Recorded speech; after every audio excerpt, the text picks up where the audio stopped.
करगिल से कन्याकुमारी तक हमारा दुख एक जैसा है, हमारा आक्रोश एक जैसा है।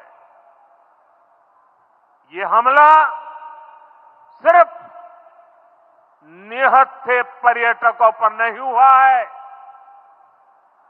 देश के दुश्मनों ने भारत की आत्मा पर हमला करने का दुस्साहस किया है।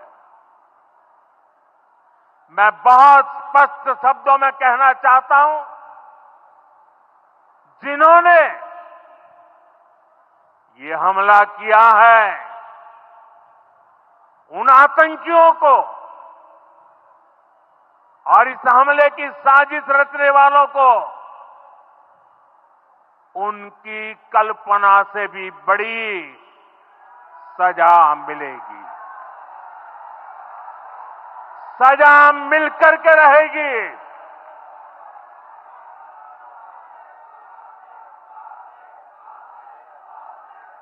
अब आतंकियों की